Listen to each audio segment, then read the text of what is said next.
sa Dos por Dos sa DZRH.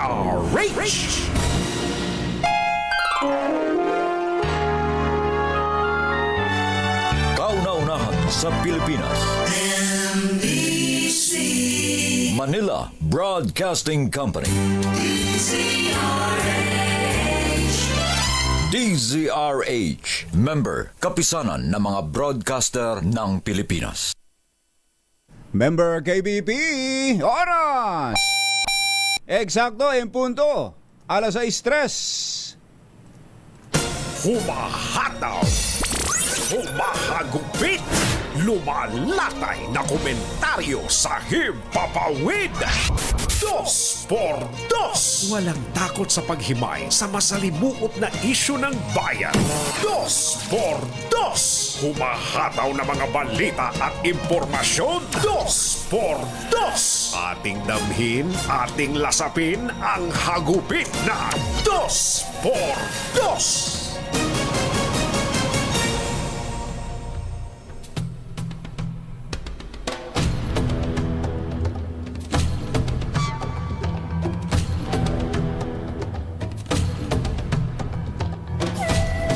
Itinuturing na ngayon na isang national security issue ang lahat ng banta laban sa Pangulo ng Republika ng Pilipinas. Sinabi ni National Security Advisor Eduardo Año, seryosong issue ang pahayag ni VP Sara Duterte na may kinausap siyang assassin o hitman para itumba sina Pangulong Bongbong Marcos, First Lady Liza Araneta Marcos at House Speaker Martin Romualdez sakaling may pumatay sa kanya. Sinabi ni Secretary Año na anumang banta laban sa Pangulo ay dapat na i-verify ng Security Council at bigyan ng pansin dahil nakasalalay dito ang bansa. Nasa heightened alert na ngayon ang Presidential Security Command at mas pinaigting ang protocol at pagbibigay ng seguridad sa First Family. Isyu ng bayan, isyu ng katotohanan. Dos por Dos. Dos. At maitim ang balak, magtago ka na. Dos por Dos. Si Jerry at si Anthony, narito na. Dos por Dos. Hahataw ng todo, urado ka. Dos por Dos. Ang katotohanan, dala nila. Dos por Dos. Walang sinasamba pali, maniwala ka. Dos por Dos. Hahataw ng gusto, tol, umasa ka. Dos por Dos. Dos por Dos.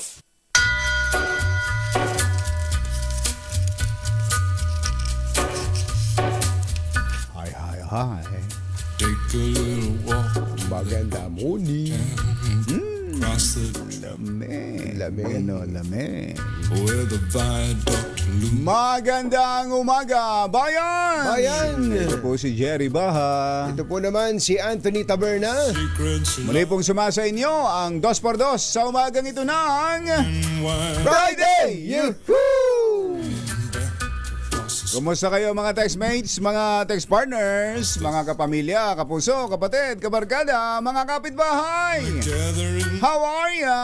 tall hands, How's your weekend? black cold weather. Maaksyon ang weekend ng marami nating kababayan. Talaga naman. Sa Ma-action dami ng sa ating- huntahan. Sa huntahan, ano? May mga action pa. Pero ngayon lang ako nakakita na nanlilisik ang mata eh. Oo, totoo yun. Nanlilisik totoo ang yun. mata sa kalaliman ng gabi. Oo. Diba, Minsan kambatsero? nakakatakot. Natakot nga ako nung nakita ko nung pinapanood Yung ko siya. video? Sabi ko, pambihira. Bihira tayong makapanood ng ganong hindi ho pelikula ho, hindi pelikula, hindi serye, hindi teleserye, kundi sa totoong buhay. Tapos on video. Oo. They're whispering Yan talagang dala rin ng makabagong panahon ngayon ng teknolohiya, no? his coat is a red Yung mga ganong hindi pangkaraniwang tagpo o pangyayari sa buhay, maire-record at maikakalat at mananatiling nandyan at in existence You don't have for so many years. Talaga. Oo, hindi mo na kumbaga apakahirap bawiin, apakahirap burahin. Hindi katulad dati pag nabalita insect. Well, ilang araw lang, ilang linggo lang, wala na. Ito hindi. Matindi. Kapag sa panahon ngayon, kapag ikaw ay nagbitiw ng salita, tapos nakunan ka ng video, ever he's nako po, stacks of Wala yun, magmamarka na yun forever. forever. Totoo yan. Ay, nako. Kumusta kayo mga textmates? Yan din ba ang laman ng inyong mga huntahan kung saan man kayo nagliwaliw? Kung kayo'y nakapagliwaliw o kung saan man kayo nag-unwind nitong weekend? Mukhang parang hindi ka mapapahingi. Ano? Hindi Kapag kung nabalitaan mo yun, parang ewan ko ba, parang iba yung naramdaman ko nung mapanood ko eh. Parang napagod ako na parang may konting kaba. Na parang may konting takot.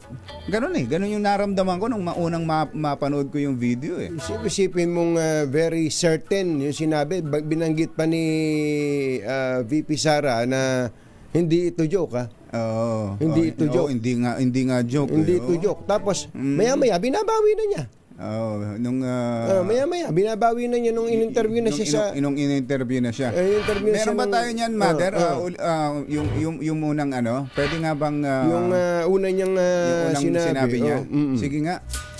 Teleradyo RH Teleradyo Boys and Girls. Can Kami. you play this? May kinausap na ako na tao. Sinabi ko sa kanya, kapag pinatay ako, patayin mo si BBM, si Lisa Araneta, at si Martin Romualdez. No joke. Yun. Ay, naputol na pala nun. Oo. Wala bang karugtong yan? Baka naman may karugtong yan. Baka naman sabihin taken out of context yan. Oo, sige nga. Tuloy. Kamen.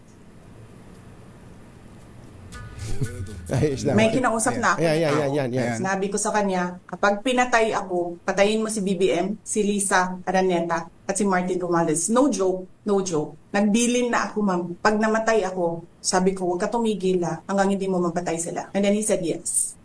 Oh, yung pagkakasabi niya medyo malumanay pa eh. Malumanay ito. Bagamat yung laman sabi nga ng mga security officials natin ngayon national security issue na ngayon yan. Pero may parte ho nung video na talagang tatakpan mo ang tenga at mata ng mga bata Ng mga bata. kapag nakasama yung nanonood eh. Merong isang portion kasi doon yung pinagmumura niya isa-isa niya. Nanggagalaiti talaga eh. Nanggagalaiti siya. As in, talagang magugulat ka na manggagaling yon sa bibig ng isang actually ito po number 2 most powerful person in the land. Highest dito sa second highest. Dito sa ating bansa. At ang totoo, tama naman na sa succession, ito magiging presidente eh. Yan, Magiging presidente ito kung ano man ang mangyari sa Pangulo eh. Kaya nga. Tapos pag kung narinig po nyo kung paano, hindi po ako nagbibiro, doon po sa mga hindi pa nakakakita nung video, nanlilisik talaga yung mata niya, galit na galit po siya. Kung nakakamatay yung salita, tumutumba na sigurado yung mga Totoo yun. pinagsasasabi niya, yung mga pinatutungkulan niya nung kanyang mga pahayag. Meron ba tayo niyan, Billy the Kid? I'm sure meron ng Sige nga. ating DZRH. Yuel, sige nga. Yan naman ang pinakamalaking balita pa rin ngayon eh. Ayun, yun Ayun ang sa inyo. sinasabi natin mga kaibigan. Yun po mga kaibigan. Ayun, inaayos lang. Magpapatuloy po tayo mga kaibigan. Pero alam natin na yan ang laman ng inyong mga huntahan. Ano ba naging reaction ninyo? Yung initial reaction, yung unang reaction ninyo nung mapanood ninyo at marinig yung mga video na yan ng Vice President. Pwede ba kayong sumali sa ating huntahan? Oo. Meron kasi mga nagsabi na kagad na nako, ano yan, mabigat yung mga ano na yan. Sabi nga, di ba, yan ay ano yung tawag? Active threat. Active threat. Yan po ang sabi ng Malacanang. Active threat. Ang sabi naman ni Senator Bato, hindi naman conditional Threat daw lang yan. Ito si Senator Bato, ayos din eh. Talaga naman, kanya-kanyang kung saan ka nakatindig. Yes. Yun ang magiging interpretasyon mo sa ganun.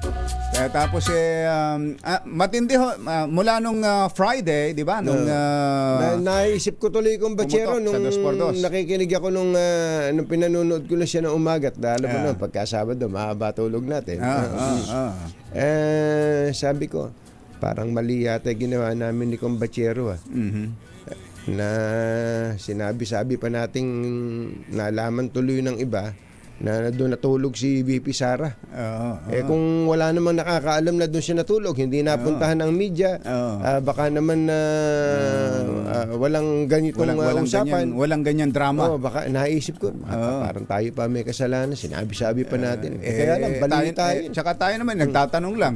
Nung matanong naman natin si Secgen Reginald Velasco, sinabi niya dahil sa ang lagi ko namang pinakikinggan yan, kayong dalawang chismoso. Kinuwento niya lahat. Kinuwento naman. Buong pangyayari. May pagka-chismoso din pa. At the rest is history. Yun ang nangyari. Akala ko tapos na dun eh. Akala ko natapos na at naku po, ang dami. Nagkakabit-kabit na ho ang mga pangyayari. Nadala ng Veterans Memorial Medical Center si Attorney Zuleika Lopez. Nadala pa pala ng St. Luke's. Tapos binalik ng veterans. Sa veteran siya ngayon. Mamaya may situationer report tayo dyan. At malalaman natin, hanggang ngayon kasi ang contempt order, ang contempt kay Attorney Zuleika Lopez, ibig ba sabihin lifted na. After today, laya na siya. Depende kung Bachero yun eh. Alam mo, Kung Bachero, pinagagaan ko naman parang binibigyan mo kagad. Hindi, binibigyan ko lang na baka naman kasi masyado ka umasa eh. Yun na nga, umaasa na nga ako eh. Huwag kang masyadong umasa na tapos na ito. Hindi pa ba? Oo, kasi naalala niyo, meron kasi nagtatanong, si Senator Bato kasi, sinabi pa niya, pinagmagaling pa ni Senator Bato. Dati akong Bucor Director. Dati akong Bucor Director. Nasa ilalim ko ang Correctional Institute for Women. Okay, tama. Totoo naman. Totoo naman yun. At ang nakukulong lang dyan, sabi niya, ay convicted. Convicted criminals. Bakit dadalhin doon si Zuleika? Ang Senator Bato talaga, malilimutin din talaga ito, Senator. Hindi ba niya nalaman, kamakailan nga lang merong ang pangalan, Cassandra Ong, nandyan sa Correctional Institute. Hindi nga sila umimik doon eh. Oo nga. Hindi sila umimik eh. Tsaka sa kasaysayan ng mga nako-contempt, di ba? Meron ng... yung Arnold versus Nazareno. Yung nagiging basihan o batayan ng contempt, pagko-contempt ng mga mambabatas. Yun nga, si Arnold. Si Arnold. Si Arnold. Ang tagal na po nun. Na siya'y ibinilibid hanggat hindi siya nagsasabi ng katotohanan at pawang katotohanan lamang. Meron pong desisyon ng Korte Suprema dyan eh. Ang tagal na po at yan po ay parte na ng jurisprudence po natin. Talagang naikukulong kahit sa lugar ng mga convicted. Kung saan gusto ipadala ng Senado o ng Kongreso yung kinontempt nila. Si Senator Laila de Lima pala parang pumabor din kay Senator Bato. Oo nga! Sabi ni dating Senator Laila de Lima na minsan sa kanyang buhay ay nakulong din. Yun po, abangan po natin ang mga susunod na kabanata. Pero ang napansin natin dito, may nasundot somewhere, may nasundot kay VP Sara Duterte para magwala ng ganun eh. Ayun nga, 'di ba? Laging what drives men crazy? What drives a woman crazy? Ano ba ang nagtutulak sa isang tao para gumawa ng isang kagitla-gitlang bagay? Yan, tama ka. Yun. Dapat Pero, maisipan yun. Bagamat may mga tanong na ganun, hindi naman nangangahulugan na yun pangangatwiran o yun katwiran. Na kumbaga parang iisipin natin na, oo nga, ganyan talaga naman ang tao ganyan naman talaga ang tao na kapag na-provoke mo, makapagsasalita ng ganyan. Normal yan, natural yan. Mayroong ganung mga reaction. Pero syempre, sa atin, sa tao lang, sa karaniwang tao lang, hindi natin gusto na nangyayari yan. Lalo pa sa isang nag-occupy ng mataas na posisyon sa pamahalaan. Saka paulit-ulit nga natin sinasabi dito huwag kang magsasalita o kaya wag kang do not make big decisions when you're super happy or when you're angry. Angry. Eto hindi lang angry to kumbachero Ano ba yun? hindi lang angry nakakita mo talagang matindi si Madam Yun ang sinasabi natin. Ang mga kumpasyero ng bayan katuyigan ang Jerry Dos. At least meron naman tayong matututunan din sa mga pangyayaring ito. Tulad ng what to do and what not to do. Ayan, tama yun.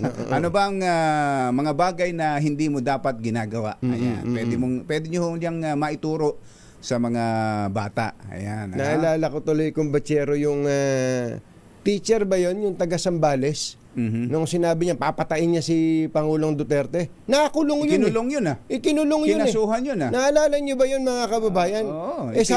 Sabi ng teacher, joke lang naman yun hindi, kulong yun. Nakulong po yun mga kababayan. Naalala niyo ba yun? Oo nga, Naalala niyo ba once upon a time? Hinanap yun. Hinanap. Talagang kahit pandemic ay nakulong po yung teacher yun.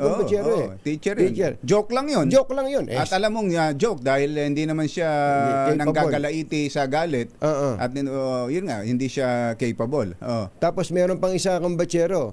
'Di ba ilang beses ng mga daming nahuli diyan sa NAIA dahil sa joke. Yung bomb joke. Yung bomb joke, kung yun dahil meron kang pipinsalain ito, sabi ni National Security Advisor Anyo, yung daw palang buhay ng Pangulo, kung din, national security issue yun. Mas malala pa sa bomb joke yun. National security. Kaya diba, noong pa naman natin sinasabi, ang kaligtasan ng Pangulo ay kaligtasan ng bayan. Ang kalusugan ng Pangulo ay kalusugan ng bayan. Ang syota ng Pangulo ay syota ng bayan. Hindi na, kanya na lang yun. Tingnan nyo, ito, banner story ng Philippine Star. Sarah's prosecution eyed overkill remark. Ayan. So, yun daw po ang ibig sabihin, kaso. Kaso to. Ito pa ang banner story ng Manila Bulletin. VP Sara's threat versus Marcos, a national security concern. Sabi po ng National Security Council. Ito po yung isa pa. Sa Manila Standard, DOJ to probe VP's kill claim. Yan po talaga ang mga balita, malalaking yan na po ang pinakamalaking balita. Sa national sa itong Philippine Daily Inquirer, Anyo, threat to Marcos, matter of national security. Yan po ang Manila Times ay mediate Marcos Duterte feud. Ayun, may panawagan daw po na may mamagitan na. Sa bangayang Marcos at Duterte. Ang nanawagan daw ay si Senator Bongo at ang kanyang pinanawagan, ang kanyang hinilingan ay si Senator Amy Marcos. Si Senator Amy dumalaw na ron, di ba? Si Senator Amy, si Sulaika dinalaw. Si BBM ba dinalaw na niya? Si Senator Amy na kaibigan ni VP Sara. Na kaibigan ni VP Sara. Minsan mother ganun ang description kay Senator Amy. Kalimutan mo na ilayo mo ng kapatid ng Pangulo. Ayon kay Senator Amy na best friend ni VP Sara. Ayun, mas maganda 'yon. Mas maganda ang dating noon. Natatawa tuloy si Joel. Kasi dinalaw niya si Attorney Sulaika. Doon sa veterans. Dumalaw po si Senator Amy Marcos. Naka-chopper ba talaga? Nakita ko yung chopper sa video eh. Bangka ng chopper. Lumapag po ang chopper na kinalololonan ni Senator Amy Marcos na best friend ni VP Sara sa Veterans Memorial Medical Center. Ayon po sa Vice Presidential Best Friend. Ayon. Tama. Pwede ba yan, Mother? Ganun na lang, Mother. Ganun na. Wag na yung kapatid ng Pangulo, presidential sister. Parang kasing parang saliwa, ano? Parang hindi mo naman nararinggan. Wala nga tayo narinig. Noon nga sinabi ni VP Sara na hukayin sa ang bangkay, hukayin ang bangkay, tatapon sa West Philippine Sea. Wala naman tayo narinig eh. Tapos yung sinabing gusto niyang pugutan ng ulo. Pupugutan ng ulo ang Pangulo. Gusto niyo nang naiisip, pupugutan ng ulo. Wala naman tayo narinig na sinabi ni nung sister. Ito, sinabi niya, papatayin niya, pinapapatay ang Pangulo. Sakali may narinig ba tayo sa kanya? Meron ba? Meron ba? Baka naman meron ka dyan. Baka naman meron. Mother, tinatago mo. Kaya pag nakita na naman ako ni Amy. Ikaw lagi mo akong tinitira. Jerry Ba, Anthony Taberto, Dos sa DZRH. Oras po natin. Achi, Mr. Jalom Tang, Lakyam Diapsi Hun 6:24 ng umaga. ACS Balita. Susunod na. ACS Balita. Walang makakaligtas, walang makakalampas. Saan mang sulok ng kapuluan, Luzon, Visayas hanggang Kamindanawan. Basta't may balita, ipagwagwagan ng sikat na tagapagbalita. ACS Balita. Kasama ang 2x2 tandem Anthony Taberna at Jerry Baha. ACS Balita. Ang programang ito ay hatid sa inyo ng ACS Manufacturing Corporation, ISO certified, maker of world-class quality Pride detergent.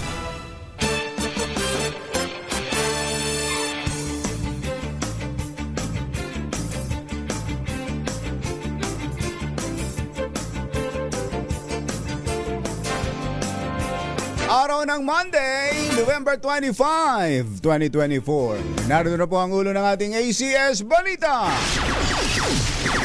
NKTI inulunsad ang manual para sa pediatric kidney transplantation. DOJ, iniimbestigahan na ang banta ni VP Sara kay Pangulong Bongbong Marcos. OVP Chief of Staff Attorney Zulaika Lopez magre-resign na. Higit pisong taas presyo sa produktong petrolyo kasado na bukas. Naku. Halos 2,000 pamilya nawala ng tahanan sa sunog na sumiklab sa Isla Puting Bato sa Tondo, Maynila. Batang nawawala ng 4 na araw, natagpo ang patay sa isang tubuhan sa Negros Occidental. Magandang umaga Luzon, Visayas, Mindanao. Good morning Philippines! Hello world! Kami pong inyong mga tagapaghatid balita. Ito po si Anthony Taberna. Ito po si Jerry Baha. At ito ang ACS Balita. sa detalye ng ating mga balita. ACS Good News.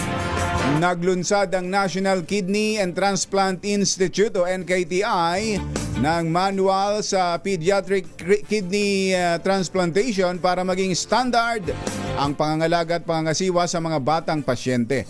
Ayon sa NKTI, Division of Pediatric Nephrology, tampok sa manual ang komprehensibong mga alituntunin sa pre-transplant and post-transplant care at mga immunosuppression na protocols na idinisenyo para sa mga bata. Binalangkas din dito ang pamamahala na kailangan at mga special considerations para sa pagbabakuna at pangangalaga para sa mga highly sensitized patients. Sa report ng NKTI Disease Registry, patuloy ang pagtaas ng mga kaso ng pediatric chronic kidney diseases sa nakalipas na 2 dekada. Bata pa lang. Ano? Bata pa, nagkakaproblema na sa kidney. Ayon kay Health Secretary Ted Herbosa, ang kidney transplant ay nananatiling best treatment para sa mga pasyenteng may end-stage renal disease. Alas 6:30 na ng umaga, laktiampwa, iniimbestigahan na ng Department of Justice ang banta ni Vice President Sara Duterte laban kay Pangulong Bongbong Marcos, First Lady Liza Marcos at House Speaker Martin Romualdez. Ayon kay Presidential Communications Secretary Cesar Chavez, posibleng makasuhan ang pangalawang Pangulo alinsunod sa ebidensyang nakalap ng ahensya. Samantala, sinabi naman ni Justice Undersecretary Raul Vasquez, handa silang dinggin anumang complaint na iaahin kahit kanino mang individual. Sinabi ni Vasquez na dadaan ito sa tamang proseso kung saan bibigyan ng pagkakataon ang respondents na sumagot sa reklamong inihain laban sa kanya.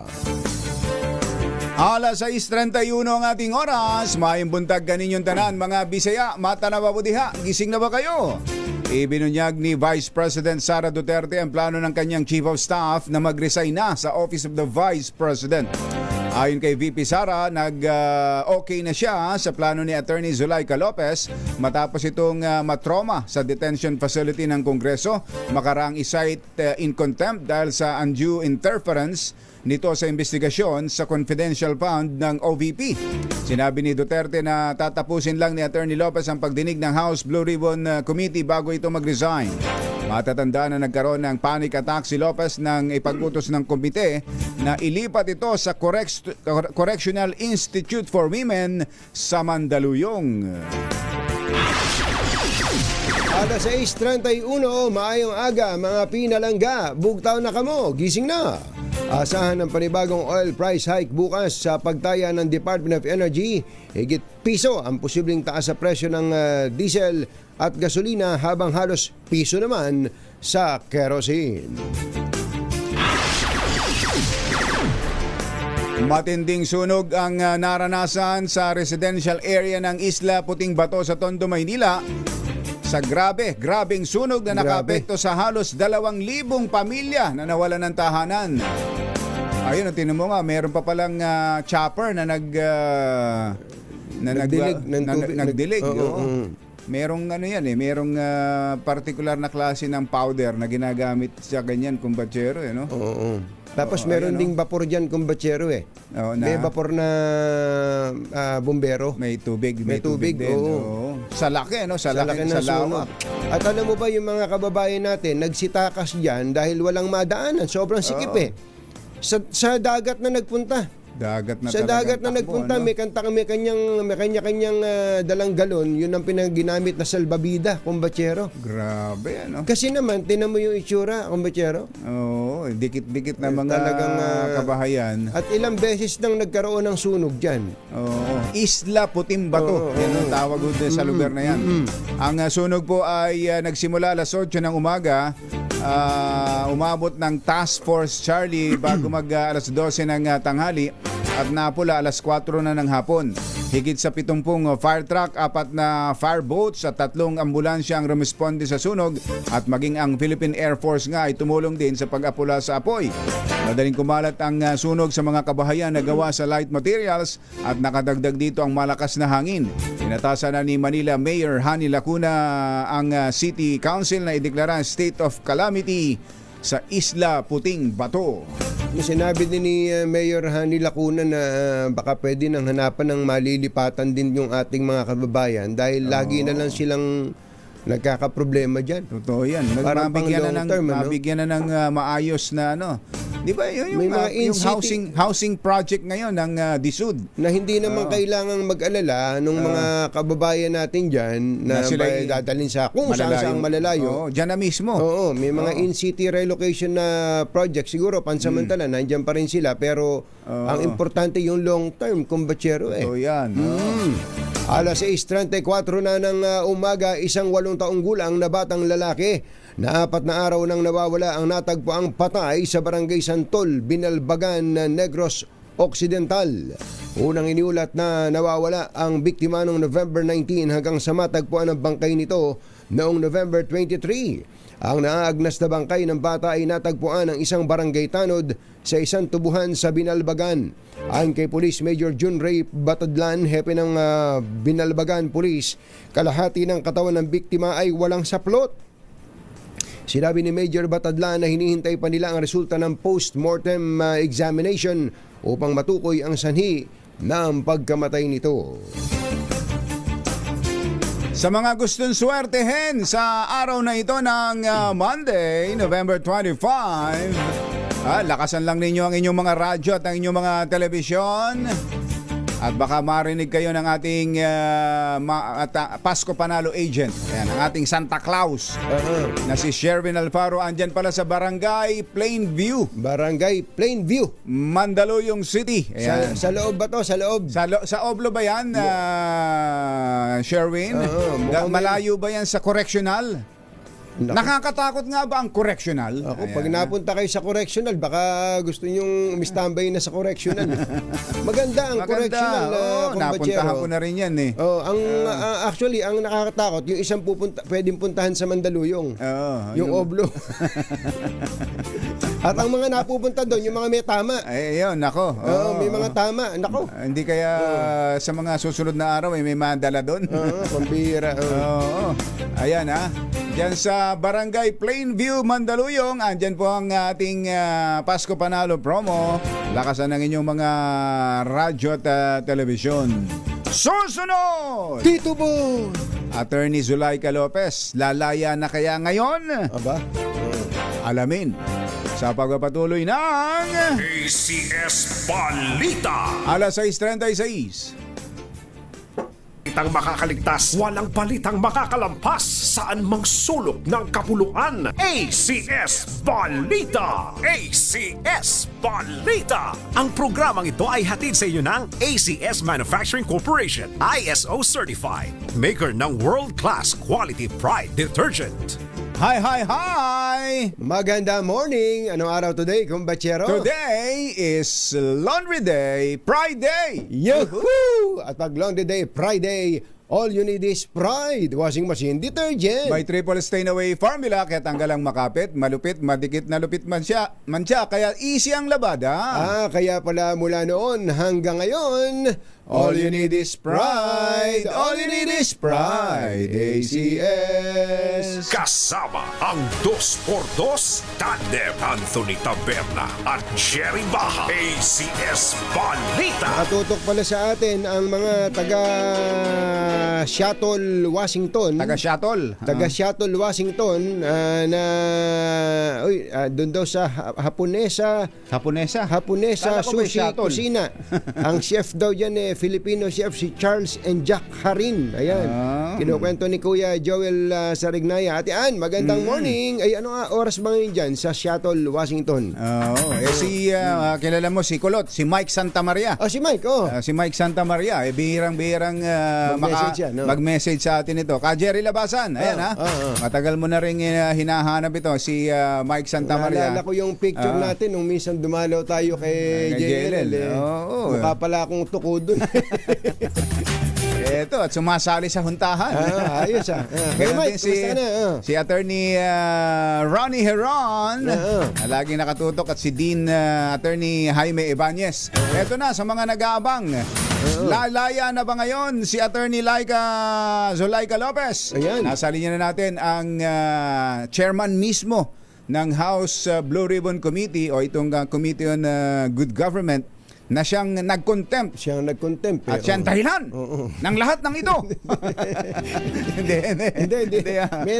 May nag-move si Franz Castro. Ang basis ng kanyang motion yung parang interference ng OVP ni Zulaika sa trabaho ng COA. Na wag daw ibigay sa Congress yung mga papeles na hinihingi. Ayan, mukhang mukhang hindi may mapalagpas. May nag-second. Hindi mapalagpas ni Congresswoman Franz Castro yun. Oo. Kaya't bagamat maraming kongresista ang mga nag-urirat sa kanya tungkol doon, si Congresswoman Franz Castro, kapwa niya babae, ang nag-motion para siya i-cite for contempt. Sino ba sumigunda?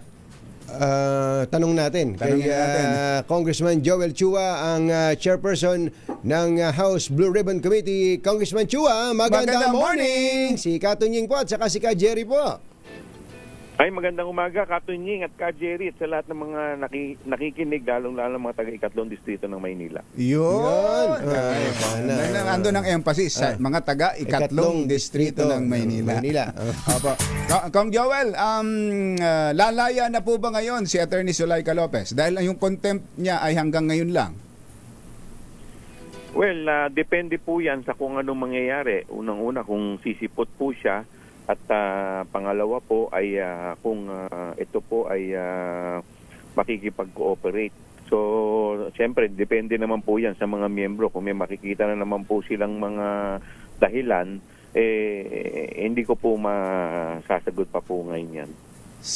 Kung sisipot siya sa hearing ngayon, Opo, dahil nakaano po siya nasa veterans, sana po clean bill of health dahil antayin pa po natin kung ano yung magiging report ng SAA or Sergeant at Arms. Sergeant at Arms. di ho ba kapag nasa custody siya ng house, di nasa inyong kapangyarihan kung talagang kung if she's in clean bill of health na dalhin siya sa hearing.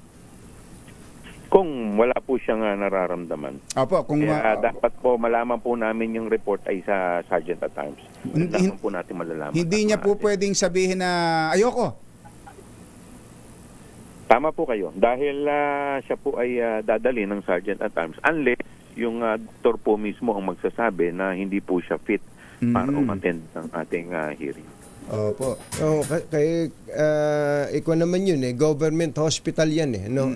Kumbaga reliable naman ang kanilang magiging diagnosis kay Attorney Zulaika. Pero tama po ba Congressman, technically si Attorney Zulaika Lopez ay nasa ilalim po ng inyong custody kahit wala physically sa house? Tama po kayo. Tama po. Ano oras po yung hearing, Congressman?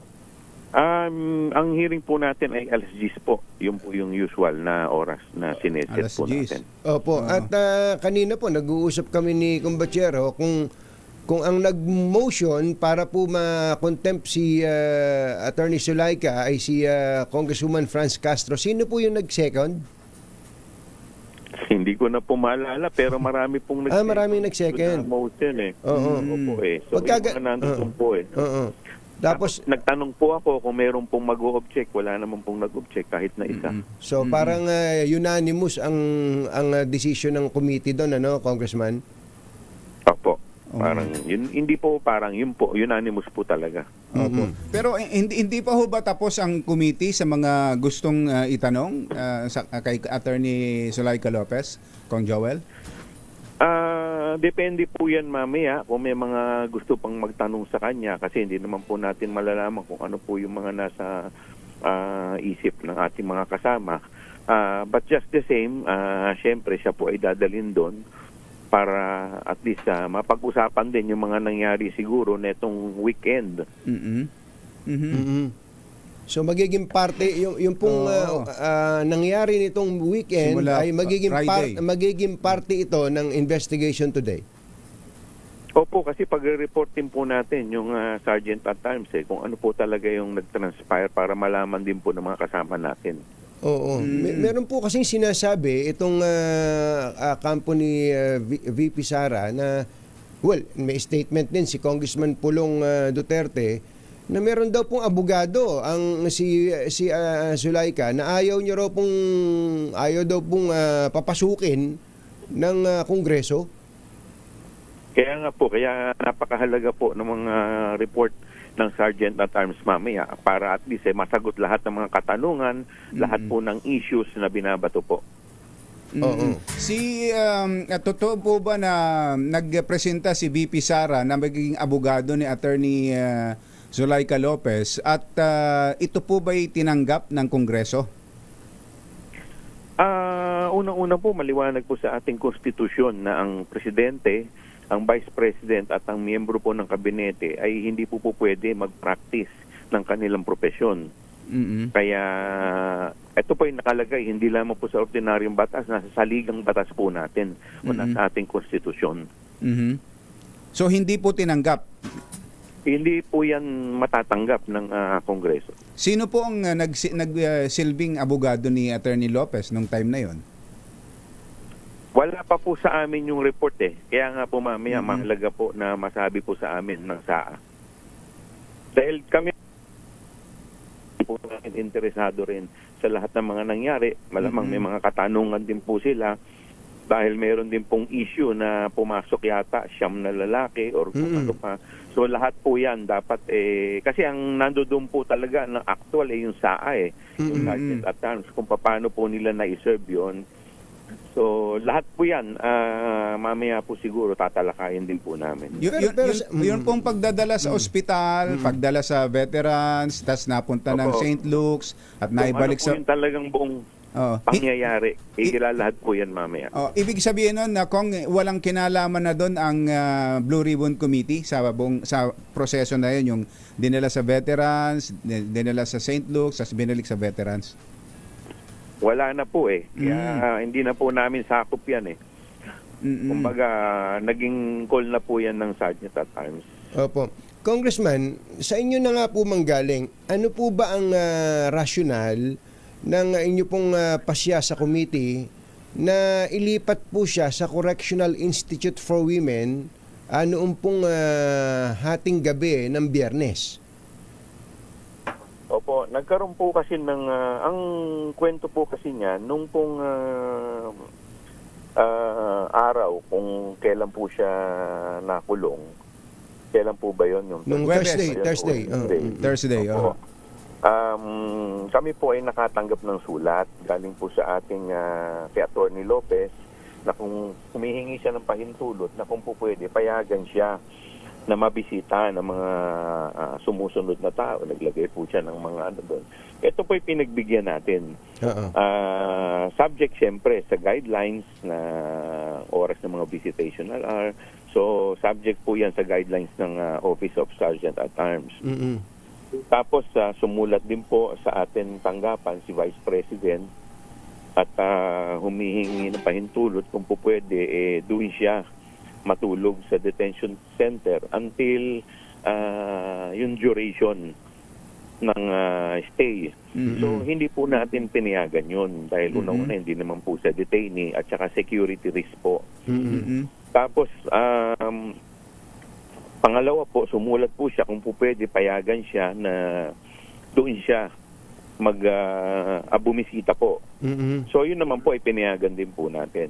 So nung Wednesday po, kung hindi po ako nagkakamali o nung Thursday, kung saan bumisita po ang ating Vice President, parang sinet po yata yung oras hanggang alas 10 ng bisita niya. Alas 10 ng gabi. Kasi gabi po siya yata dumating. Kung hindi po ako nagkakamali. Tapos nung mga oras pong yun, sinabi niya magpapalit lang yata siya ng damit na opisina ni Congressman Pulong. So, ito po yung report po sa atin ng SAA. So, nung pagpunta po niya doon sa opisina, pinayagan siya,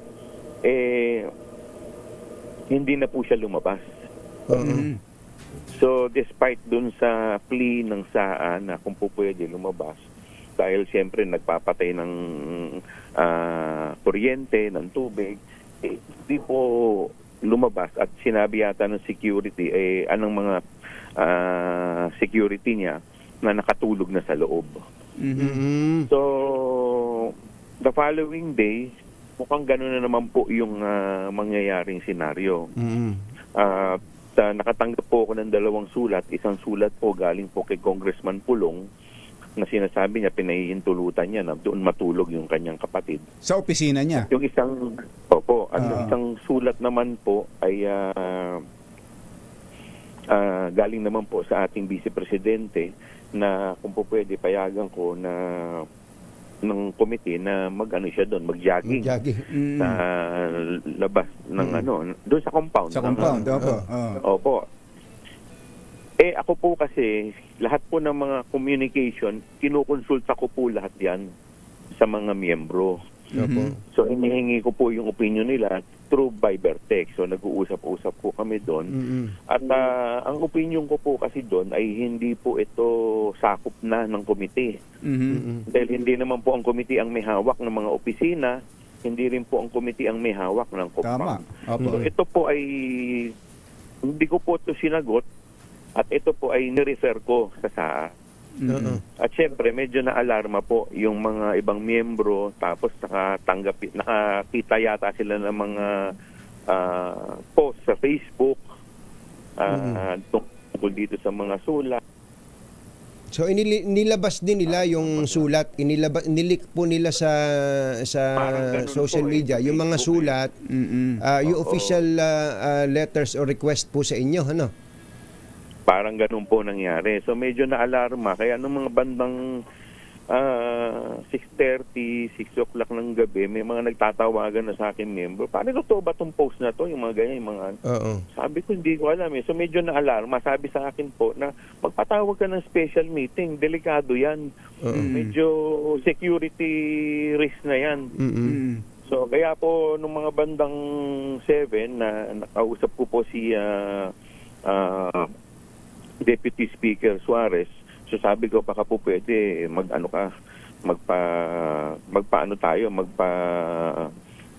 video call, special session, magpatawag tayo. So ganun nga po, ganun po nangyari mga 7:30 po nung nagkaroon po kami ng special session at yung nga po na pag-usapan.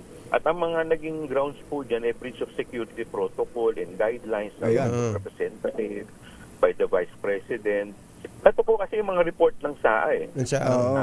Katulad nung congressman, nung sinabi niyo na magbibihis lang, yun lang sa report ng SAA, ang sabi ni nagpaalam na magbibihis lang tapos hindi na umalis doon. Hindi na po. Parang are you telling us that she misled the SAA?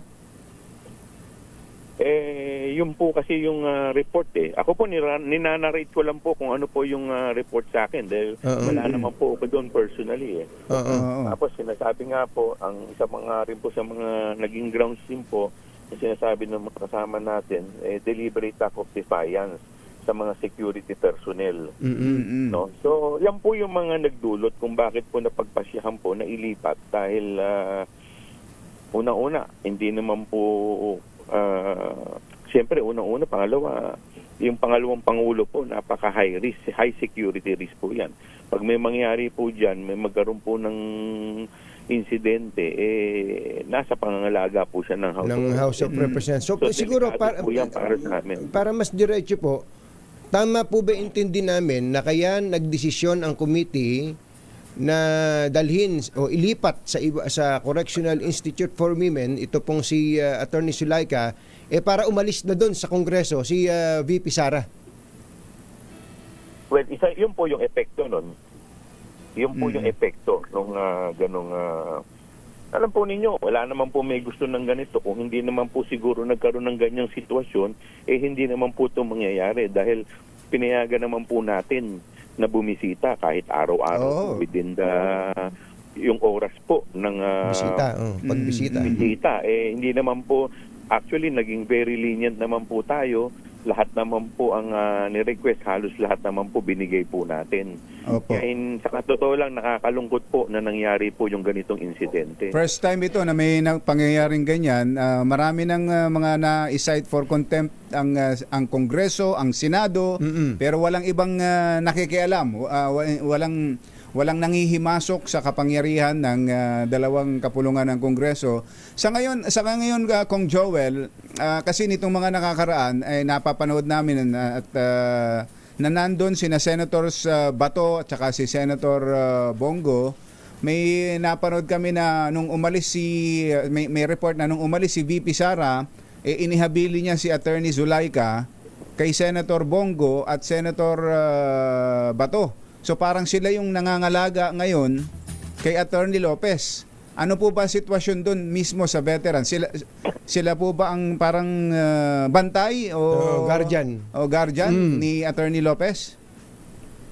Mamaya po, inimbitahan po namin yung SAA para magbigay po ng full detail report kung ano po itong mga nangyari nitong mga buong weekend po. So, inaasahan po natin na ito po ay ibibigay po sa ating report mamaya. Opo. So sa ngayon hindi nyo po alam, hindi pa nagre-report sa inyo kung Joel kung sa ngayon sino ang kasama ni Attorney Lopez sa kanyang kwarto sa veterans. Wala pa pong report. Opo. Mamaya pa lang po. Opo. Okay, last na lang po. Gusto lang nating balikan yung ugat ng lahat ng ito no? Si VP Sara kasi ngayon, gustong-gusto niya sa Kongreso, samantalang pag kinukumbida ninyo, ayaw pumunta sa Kongreso. Ayaw niya kayo harapin. Ngayong nung nandun na po yung kanyang Chief of Staff, apparently ayaw niyang iwanan. Sokdo lang siya, matulog daw. Kahit daw walang kuryente. Pinatayin niyo nga ba ng kuryente? Pinatayin niyo ba ng kuryente sa opisina ni Congressman Pulong? Ang sabi po kasi nung nag-press con po kami, yung kuryente po kasi centralized po yan So pagka binuksan mo yung isang opisina, buong Kongreso po lahat yan bukas. Parang ganun po yung report. So, siyempre, hindi naman po pwedeng dahil po sa isang opisina, in fact, parang in-extend pa nga po nila. Sabi nila, alas 12 na parang nakikiusap pa sila. Pero talagang hindi po sila binubuksan. Hindi po sila pinakikinggan. Kaya yung nga po yung naging talagang matinding problema po nila. Okay. Ito na po yung last question ko po. Ang pinag-ugatan po nito, gusto niyong paharapin si VP Sara tungkol sa kung paano ginastos ang confidential funds. At meron na po tayo mga nakitang, may mga testimonya po dyan, galing sa COA, galing po mismo sa ilang pang mga testigo ninyo, na talagang may problema dun sa pag-utilize ng confidential fund na yun Ano po ang gusto niyo sabihin kay VP Sara with regard to your ongoing investigation dun po sa confidential fund mismo? Kung wala naman po talagang problema, ang committee naman po, ngayon po, inibitahan na naman po natin siya, handa naman pong pakinggan ang ating Vice President. Ako naman po, as much as possible, I try to be fair and reasonable as chairman. But at the end of the day, siyempre kung ano yung kanyang ilalahad dito sa committee, subject yan to interpellation ng mga miyembro. So sa atin naman po, kung wala naman po talagang problema, siguro hindi naman po kailangan humaba pa ng ganito. Siguro mas maganda po na ito'y sagutin na lang itong mga issue. Ako din kumbatsero, nakaharap nakikinig si Congressman Chua. Si Vice President Sara Duterte is in the best position para mawala ang attention dun sa mga tao niya. Sinasabi niya kasi iniipit yung mga tao niya. Kung talagang mahal niya yung mga tao niya na napapahamak dahil sa kanya, siya mismo ang umarap diyan. Siya na umarap. At kumbidado siya ngayon, Kong Joel, sa hearing mamaya alas 10. Opo, kinimbada po na rin natin. Opo. Kong Joel ng ikatlong distrito ng Maynila. Distrito, maraming pong salamat po. Maraming salamat po at mabuhay po kayo. Chairman ng House Blue Ribbon Committee, Congressman Joel Chua. Kasama ang 2x2 tandem Anthony Taberna at Jerry Baja. ACS Balita.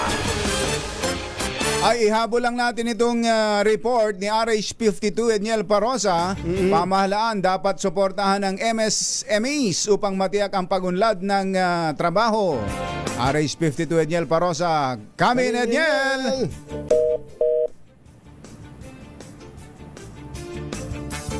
Maliit man ang mga micro, small and medium enterprises o MSME, malaki naman ang kontribusyon ng mga ito sa ekonomiya, lalo na ngayong holiday season. Kaya naniniwala ang Trabaho Party List na dapat pagtuunan ng pansin ang tuloy-tuloy na pag-unlad ng mga MSME. Ngayong maraming Pilipino manggagawa ang nagsisimula umano ng mga part-time job at maliliit na negosyo. Ayon kay Trabaho Party List spokesperson Attorney Michelle David Espiritu, bukod sa pagpasok sa mga iba't ibang sektor ng industriya gaya ng manufacturing, retail at service, marami rin rumarakit kapag Pasko at New Year. Maliban naman sa kanilang full-time job, namamasukan din sila sa mga part-time job o kaya ay sumasabak sa pagnegosyo. Layunin ng Trabaho Party List, no, na hindi lang towards the Filipino workers na namamasukan sa mga pribadong mga kumpanya, but also dun sa mga small, medium enterprises na ito yung opportunity na pwede silang, kumayod at maging para makatulong sa ekonomiya.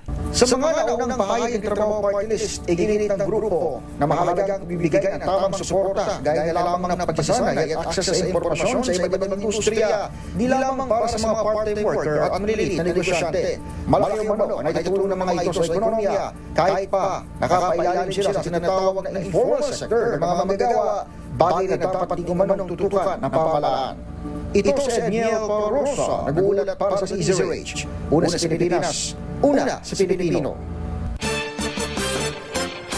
Naghatid ng kabuuan ng ating ACS Balita. Ito po si Jerry Ito Baha. po naman si Anthony Taberna. Kasama ang 2x2 Tandem Anthony Taberna at Jerry Baha. ACS Balita.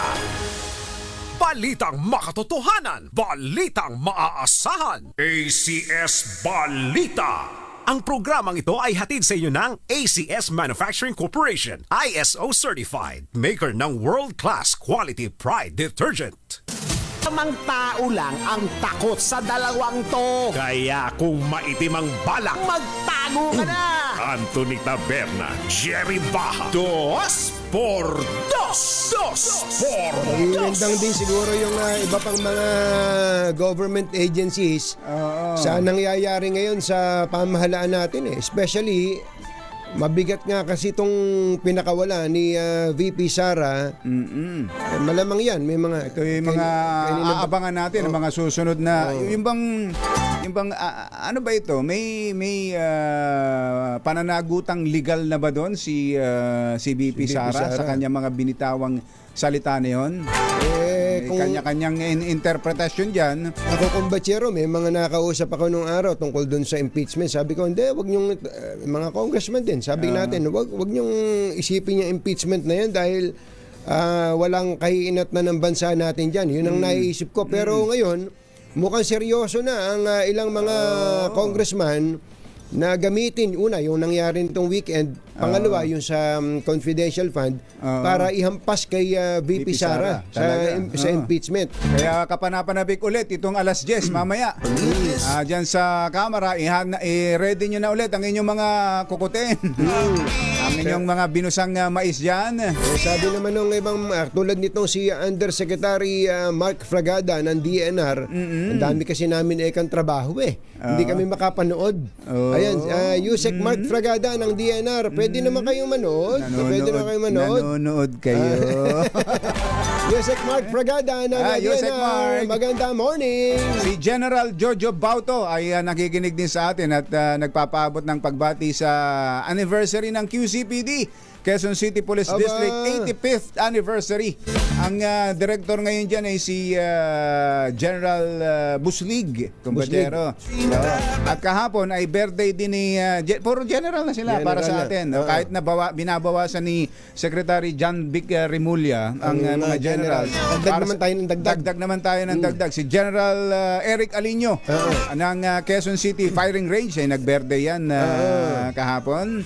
At magandang morning at congratulations kay General Anthony Aberin, ang bagong NCRPO Chief. General Aberin. Tahimik diyan ka na pala, NCRPO. Galing siya sa lugar ng Lechon, Cebu. Sa Cebu.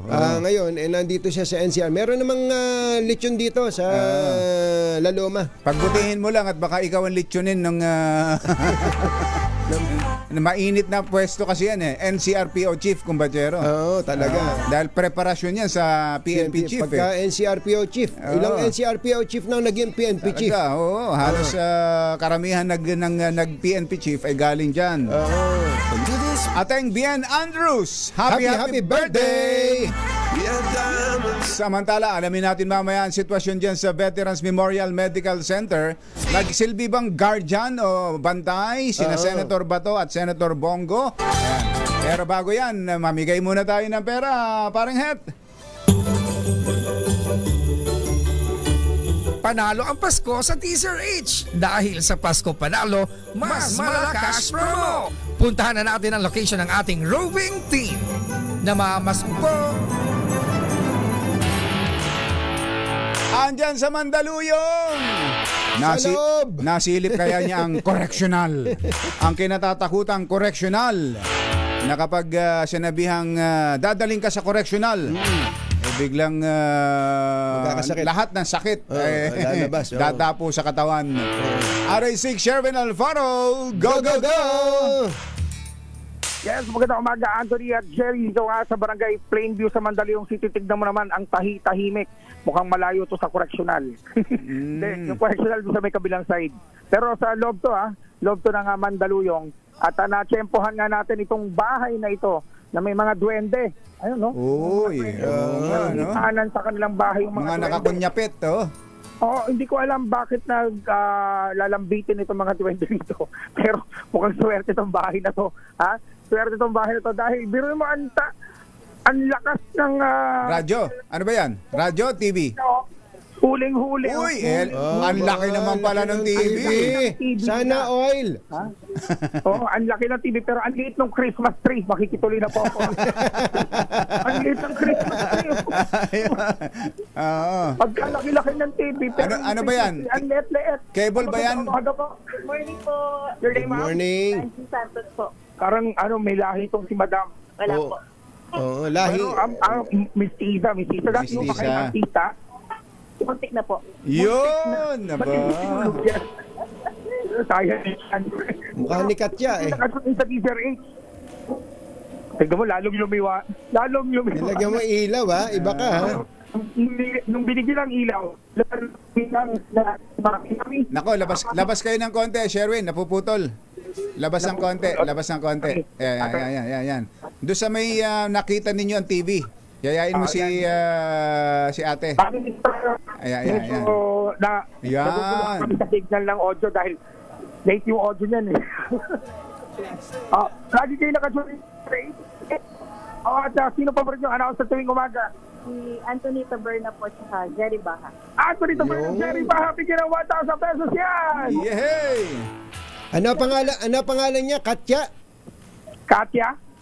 Pangalan niyo? Lanji po. Lanji. Apelido. Santos. Akala ko Katya. Kanya si Rosana. Thank you po. Sinoli. Kumukha doon si Rosana Roses. Siguro mga kabataan naman, artistahin. Siguro po. Artistahin. Nasa isura naman eh. At siya, grocery mula sa Teaser. Nako, naputol na audio ni... Ayun, binibigay na yung payong.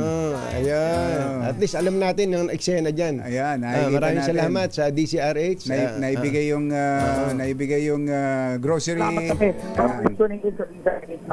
At mamaya, manood kayo dahil may magandang hearing mamaya. Sige po, nanonood talaga kami dyan. Magluluto sila ng popcorn. Tsaka yung nag-iisang isa sa ako, mukhang ipiprito na yan mamaya. Sherwin, ano yan? YouTube ba yan? YouTube, yung kanilang pinanonooran. Ayan, okay. Kaya malinaw ang signal. Tingnan mo, ang ganda doon sa video. Ayun. Okay. Wala ang panalo ng 1,000 pesos sa aking tumutok sa Teaser 8. Baka yung susunod nating winner sa Teaser 8. Pasko Panalo promo. Arts number 6, Sunurin Battle para Teaser 8. Una sa Pilipinas. Thank you!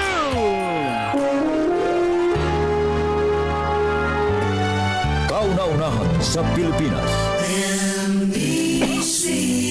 Manila Broadcasting Company. DZRH, member, kapisanan ng mga broadcaster ng Pilipinas. Member KBP, oras! 20 minuto na makalipas ang ikapito ng umaga. Kapopoy! Balitang bagong-bago, balitang dapat alam mo, balitang magdadagdag ng talino dahil bagong impormasyon, makibalita, unang-una sa DZRH.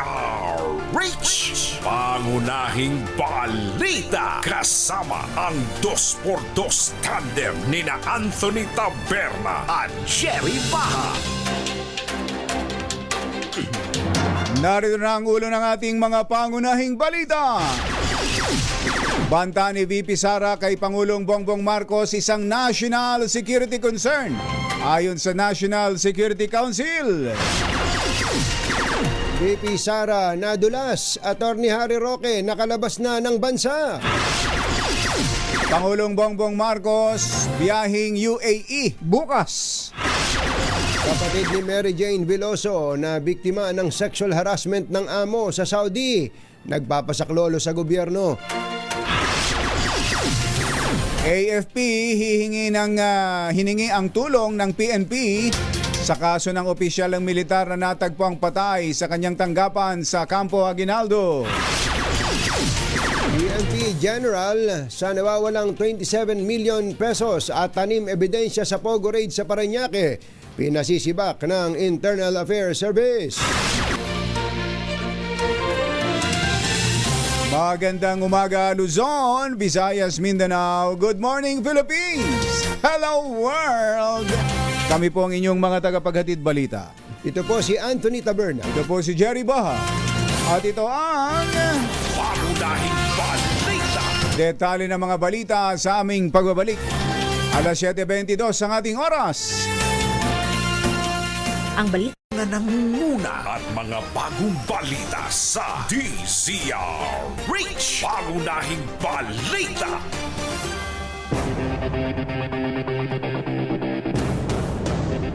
Walang ideya si Vice President Sara Duterte kung dadalo sa pagdinig ng House Committee on Good Government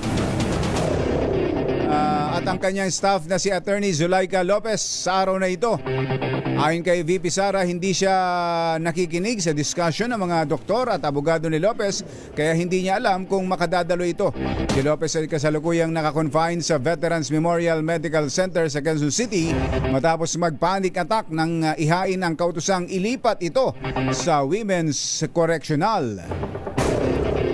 Posibleng matalakay sa pagpapatuloy ng investigasyon ng Senate o ng House Committee on Good Government ang mga pangyayari sa loob ng detention facility ni Attorney Zulaika Lopez nitong weekend. Sa panayam kay Manila Congressman Joel Chua, sinabi nito na padadaluhin pa rin si Attorney Lopez sa hearing mamaya maliban na lang kung sasabihin ng doktor na hindi siya fit para sumipot sa kamera.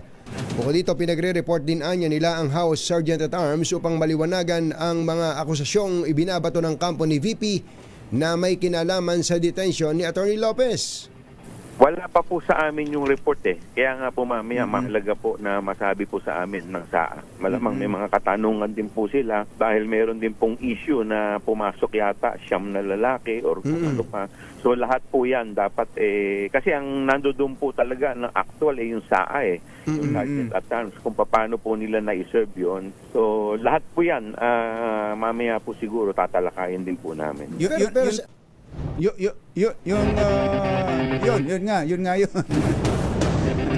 Bale, ang sinabi rin ni Kong Joel ay ngayon din magkakaalaman kung lalaya na. Kung matatapos na sa araw na to talaga yung contempt kay Attorney Zulaika Lopez. Samantala, nang gigigil na inakusahan ni Vice President Sara Duterte si First Lady Lisa Araneta Marcos na umano'y namimigay ng allowance sa mga taga-Department of Education. Git ni VP Inday, may ipinamahagi umano ang unang ginang na milyones kada buwan para sa kagawaran. Ito ang inihayag ng Vice Presidente sa gitna ng pag-aalburuto sa ginagawaan niyang paggigit-git sa kanyang mga tauhan sa DepEd ukol sa kahina-hinalang confidential funds. Kasabay nito pinagmumura rin ni VP Sara ang First Lady, pati ang pinakamataas na opisyal ng gobyerno kabilang na si House Speaker Martin Romualdez at ang Pangulong Bongbong Marcos. Anong nakalagay doon sa envelope? DepEd! Anong ginawa ko? Binigay ko sa DepEd!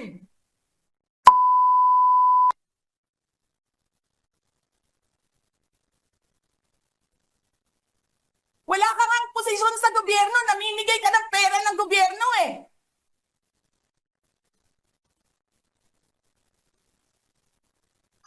Sisirain nyo yung tangal ng mga kasama ko sa Office of the Vice President. Sasabihin nyo sa mga tao, nakaw yan, confidential funds yan. Niwala nga kayong isang proof na confidential funds yan. Naniwala lang kayo sa isang babae na ang pangalan ay Gloria Mercado na nagsabi confidential funds yan, na hindi nyo nga nilabas na wala pang confidential funds, meron ng white envelope.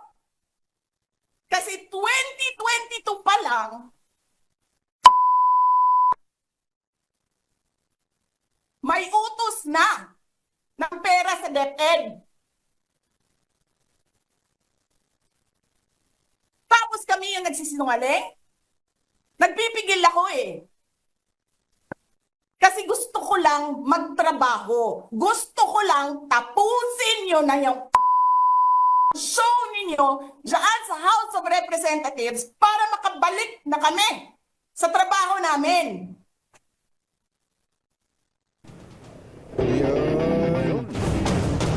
Meron naman palang sagot eh. Oo. Yun ang dapat niya isagot sa committee. Oo, yung tungkol sa tungkol sa confidential, funds. Oo. May binabanggit siya tungkol sa confidential funds na binibintang daw na yung ipinamigay nila ay galing sa confidential funds.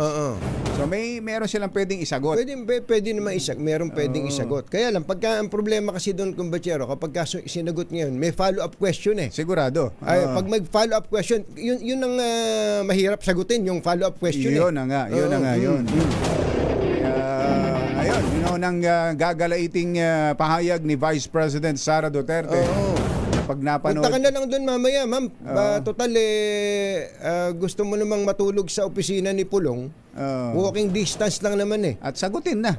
Nang hindi na nahihirapan din yung mga tao. Ngayon, wanted ho yung 4 na iba pa na taga OVP. May ano na rin yun, may arrest order na rin yung mga yun. Kaya sinasabi niya hindi na raw niya ilalabas. So lumilitaw, siya ang nagtatago dun sa 4. Doon sa press con eh. Nako. Anong sagutin niya ngayon doon? Kaya nga. Samantala, puntahan natin ang Veterans Memorial Medical Center. Alamin natin ang sitwasyon doon. RH5, Val Gonzales. Kami Val! Hanggang sa mga oras na ito, Jerry at Anthony, ay nananatili pa rin dito sa Veterans Memorial Medical Center si Attorney Zulieca Lopez, ang Chief of Staff ni Vice President Sara Duterte. Makikita dito sa aking likuran na Jerry at Anthony ang ilang mga security personnel na nakatalaga rito. At kanina, may mga doktor din na lumabas at ilan sa mga security personnel ni Attorney Lopez na mula sa Office of the Vice President. Batay dun sa mga nakuha nating mga impormasyon, Jerry at Anthony, itong si Senador Bato de la Rosa ang ngayon ay kasama ni Attorney Lopez dito sa isang hospital room ng BMMC. Kabilang dun sa mga nagpunta rito kagabi na bumisita kay Lopez ay itong si Sagip Party List Representative Rodante Marcoleta at Senador Bongo. Pero naguyan itong dalawang ito kaninang madaling araw. Itong si Senador Bongo ay umalis na rito. Kahapon ng hapon. So si Senator Bato ang ang pumalit sa bantayan. Sa magdamag na bantayan dyan. Correct, oo. Si Senador Bato ang tanging naiwan na kasama nitong si Attorney Lopez. at kagabi nga ay at hanggang kaninang madaling araw ay umalis na itong si Senador Bongo at maging itong si Congressman Rodante Marcoleta. At kapon ng hapon, Jerry Anthony, yan ay lumabas na rin sa social media yung pagtungo naman dito ni Senador Amy Marcos. At sa panayam ng media kagabi dito kay Senador De La Rosa, na wala pa silang mga impormasyon kung dadalo itong si Lopez ngayong araw sa pagdinig ng Kamara. Ngayong araw na rin kasi, Jerry Anthony, yung huling araw na ipinataw ng Kamara na contempt order laban dito kay Lopez. Teka muna, Val. Bali siya ba nasa custody niya ng Senado? O nila Senators Bato at Bongo? Di ba siya ay nasa custody ng Kongreso? Sinong taga-Congress ang andyan? Wala tayong impormasyon kung may mga tao sa Congress dito, pero may mga staff ng Sergeant at nagpunta rin dito kahapon yun. Pero nagpunta lang. Pero ngayon wala sila dyan? Hindi ko alam kung itong mga security personnel na nandito ay galing sa House Sergeant at Arms. Nasa baba ba o nasa taas? Nasa taas yung... sa Sergeant at Arms yan. Taas. Kay General Nap taas yan.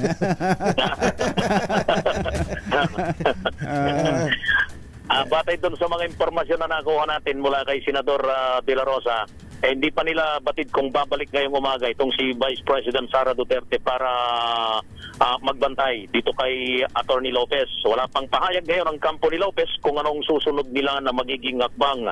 Ngayong umaga na rin maglalabas sa Jerry Anthony itong Veterans Memorial Medical Center ng medical bulletin nitong si Attorney Lopez, at baka posibleng itong gamiting basihan ng kanyang kampo kung ano yung kanilang susunod na bang, kung dadalo ba doon sa pagdinig ng Kamara itong si Attorney Lopez. Pero pagtitiyak nitong si Senador Bato de la Rosa, Jerry Anthony, nasa maayos ang health condition nitong si Attorney ang Lopez. sabi kanina ni Congressman Joel Chua, doktor ang makapagsasabi kung hindi pwedeng dumalo si Attorney Laika Lopez.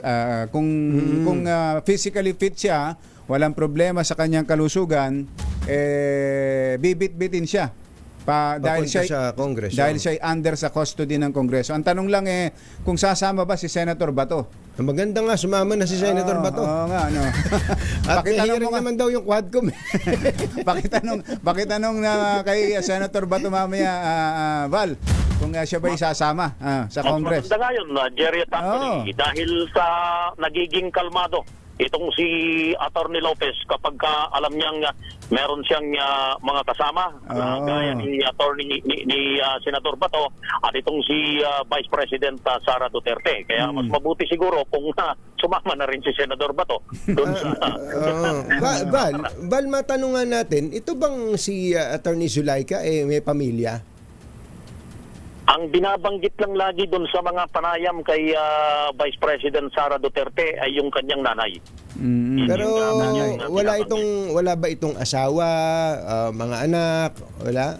Walang impormasyon na gano'n na Jerry. Ang pinagbabasihan ko lang yung binabanggit nitong ni Vice President Sara Duterte. Mukhang darating yata, parang may nabanggit na gano'n doon sa isa sa mga vlog ni Vice President Sara Duterte na darating yung nanay nitong si Attorney Lopez. Kasi ito ay siya ay naka-detain sa house since Thursday.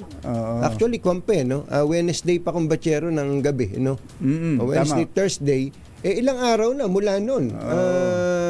Tsaka ang dapat talaga dyan, immediate family. Yung immediate family. Pero para bagang ang pamilya na lang, ang pamilya niya ay si VP Sara. Parang gano'n, ano? Si VP Sara nga, may mga anak, hindi na naasikaso. Siya naasikaso, Pati nga yun, Jerry at Anthony, pati nga yung birthday nung anak ni Senator Bato, mukhang hindi nadaluhan ni Senator Bato. Tinan mo na yan. Tinan mo na yan. So napaka-importante talaga nitong si Attorney Zulaika. Kumbaga, mga kaibigang malalapit talaga siguro siya. Sila. Correct. Dahil mukhang di ba't nabanggit din na nagpapanic attack nitong si Atty. Lopez? Kaya naman kailangan niya ng kalinga ng mismong kanyang boss, ang Vice President, at ilan pang mga kaibigan. Kaya yun naman ang kanilang ginawa mula pa kahapon hanggang kagabi ay punta rito yung ilan sa mga malalapit nitong mga kaibigan. May nagtatanong lang dito, si Atty. Zuleika Lopez ba nagpa-panic attack? O yung mga nakapaligid sa kanya nagpa-panic? Siya raw. Baka pwede i-check na rin ng doktor yung mga nagbabantay sa kanya. Baka sila nagpapanik.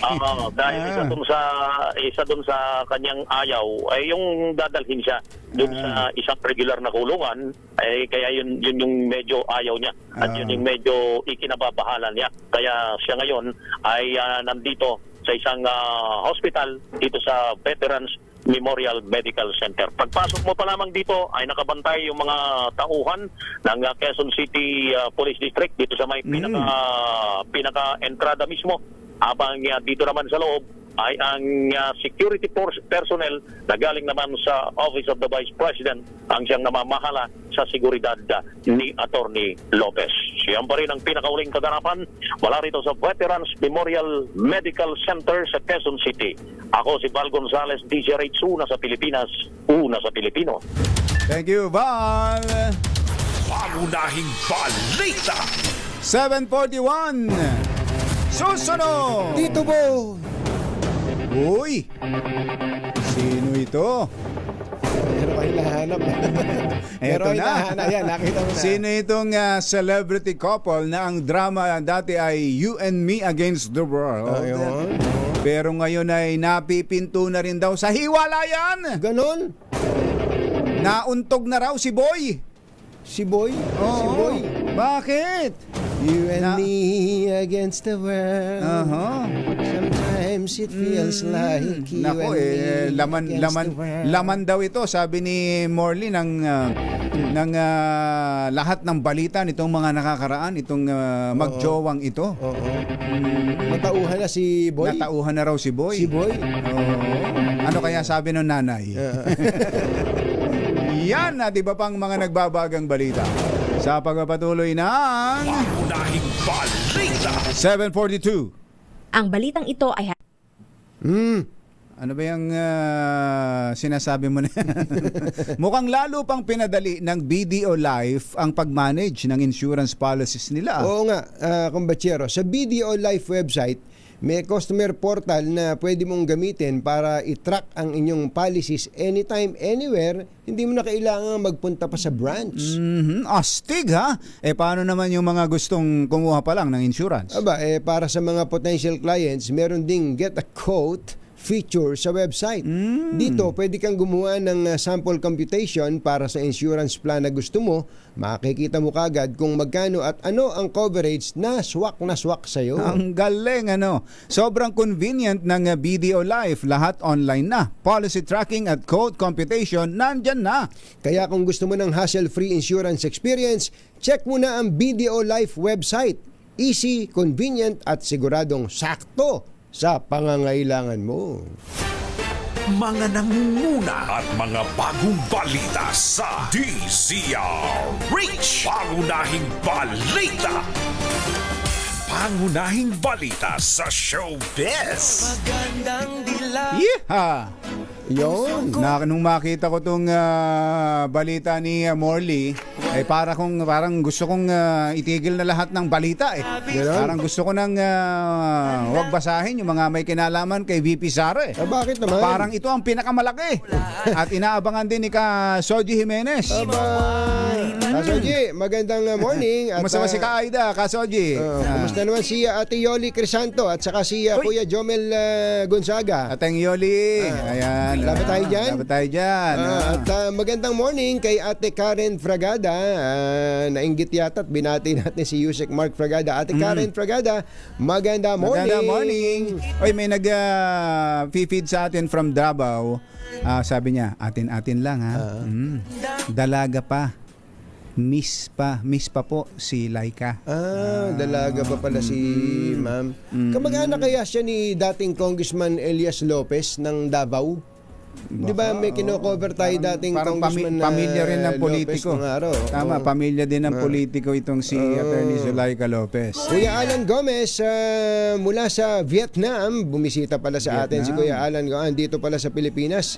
Family Week. Aba, magandang morning. Kuya Erds Cudera, Tatay Erds, magandang morning.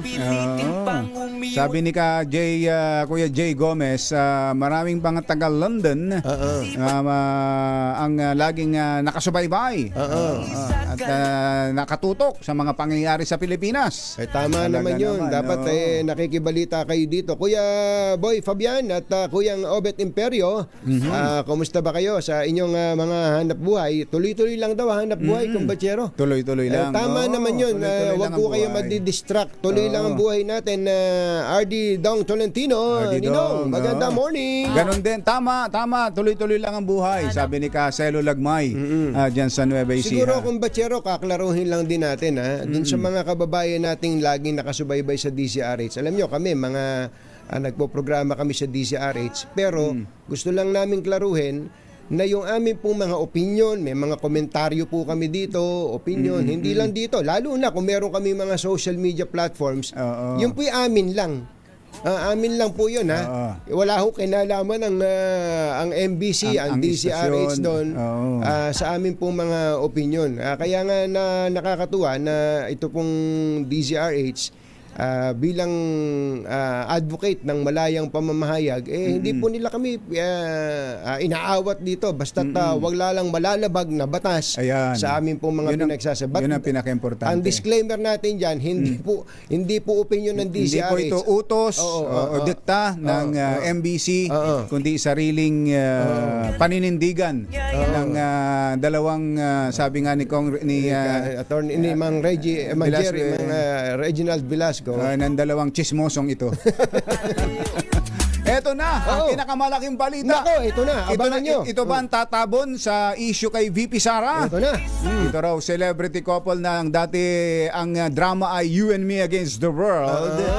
At kahit na matataas ang tinatalon ng kanilang pagsasama, malalayo ang inaabot ng kanilang malayo na narating ng kanilang pagsasama. At kahit na tumatambling-tambling pa ang buhay. Kung saan-saan pagsubok ang pinagdaanan na. Ngayon maghihiwalay na? Totoo ba ito? Pambirang pati siya. Sino yan? Ihatid sa atin ang ating showbiz legend, Morley Alinio. Magandang morning, Morley! Yes! Magandang morning, Luzon, Visayas at Mindanao. Ang linaw talaga ng pagre-report ko sa inyo ngayon, hindi ba? No, bakit ba? Ay, kasi napakaganda ng aking wifi ng PLDT. Jan Mercado. At at Alex Malorca ng PLDT. Tingnan mo naman yan. Ito, maiahatid ko sa inyo ng buong buo ang chika. Kasi pinag-uusapan ngayon na itong si celebrity actor na kilalang kilala ng buong Pilipinas, aba, unti-unti na raw nauuntog ang ulo. Isa sa mga kasamahan na nagchichika na madalas daw nagtatalo itong magaling tumambling-tumbling at yung jowa niyang mas malaki sa kanya. Mas malaki sa kanya na ang buhok ay parang si Rapunzel. Si Rapunzel, ay eto, madalas daw ngayong ang hirap namang hulaan yan. Ang hirap namang hulaan. Ang hirap hulaan. Ito na nga kasi ang dahilan. Kasi daw, itong si actress, hindi lang niya nauubos na ang mga kadatungan. Although, di ba, gusto din naman ng lalaki yon. Kung hindi, napapansin daw ng lalaki na ito na parang hindi sila swak sa isa't isa. Kaya naman, madalas sa maliliit na bagay na hindi dapat pag-awayan ay pinag-aawayan nila ngayon na ikinatutuwa naman ng kanilang mga detractors na dapat sana nga daw ay panatauhan itong celebrity na to para hindi nawala yung maraming mga benefits na para sa Pero yung babae ba, actress na ba yan? Di pa naman, di ba? Nag-uumaktres. Nag-uumaktres pa lang. Ayan, nag-uumartista. Ayan. Siguro naman, di ko na kailangan... nakaalam na raw ba nung nanay yan? Abay, for sure, natutuwa ang Nanay. mag-iraka. Oo. Diba? Alam mo naman, wala namang nanay na hindi gusto nilang mapahamak ang kanilang anak. Oo naman. Noong pa naman noong pang una, di ba? Gusto nila ang anak nila ay nasa mabuting kalagayan. Kaya nga tuwang-tuwa ako kay Mami Sherry Ramirez dahil yan ang kanyang karaan, no? Talaga na. DZRH Showbiz Hottest News. Ako po ang inyong RH47, Morley Alinio, para sa DZRH, una sa Pilipinas, una sa Pilipino. Babu! Babu! Nako yan ang aabangan. Mukhang yan ang tatabon sa issue. Sa napaka-controversial na issue ngayon. Nauntog na nga ba? Oy, Kuya Tatay Bonnie Aporo, advance happy birthday sa'yo sa araw ni Bonifacio, ha? Tatay Bonnie Aporo, advance happy birthday sa November 30. Ka-birthday niya si Mayor Andy Lacson. Mayor Andy Lacson, advance happy birthday. At siyempre si Tatay Daddy Andres Eduardo ay birthday sa Bonifacio Day, November 30. Sa linggo, Sabado. Sa Sabado na yan. Mabilis ng mga pangyayari. Si Yusek Girly Amarillo, nakatutok 24 oras ng NAPSI. Ayan. Baka may mga kailangan ng ayusin sa inyong mga bahay, tulad ng bubong. Buti na lang, may bubong na maasahan. Gawa sa state-of-the-art technology. May aluminum na. May pintura pa. Now available na rin sa pre-painted tile span. Para sa eleganteng bubong na matibay na makulay pa, mag-Cherry Loom pre-painted ka na. Meron lang paalala, itong Cherry Loom Combachero, ang Mileage Asia Corporation sa mga loyal distributors, dealers, and retailers ng Cherry Loom nationwide, dahil daw po sa mga nagdaang bagyo at mga kaugnay na kalamidad, medyo kinakapo sila ng supply ng produkto. May shortage daw ng produkto. Pero no problem daw po dahil ginagawa daw po ng Cherry Loom ang kanilang magagawa para po mabawasan ang delay sa delivery, At abangan lang po nyo, mag-update po kami sa inyo para makarating agad-agad ang yerong may aluminum, ang Cherry Loom.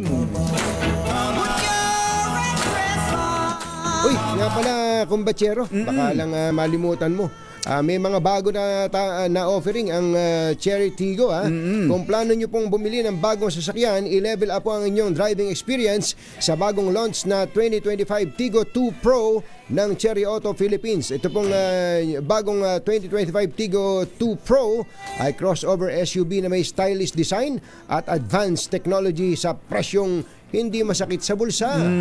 Ang new Tigo 2 Pro ay mayroong bagong 1.5 liter dual overhead cam engine na maaaring i-pair sa 5-speed manual o sa 9-speed CVT at may dalawang driving modes. Sport mode para sa mas malakas na engine response at eco mode para sa mas matipid na drive. Thank you sa mga mga teleradyo boys and girls natin ng DZRH Television. Nakikita nyo ba yung Tigo 2 Pro? Iba kayo.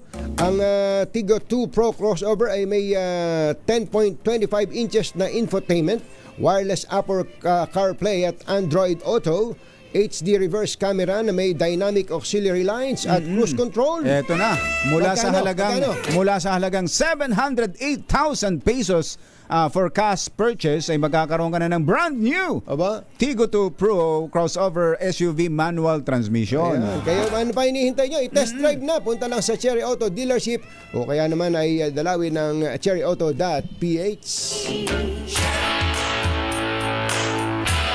Patuloy pong sumubaybay sa mga pangyayari, lalo na ho dyan sa House of Representatives.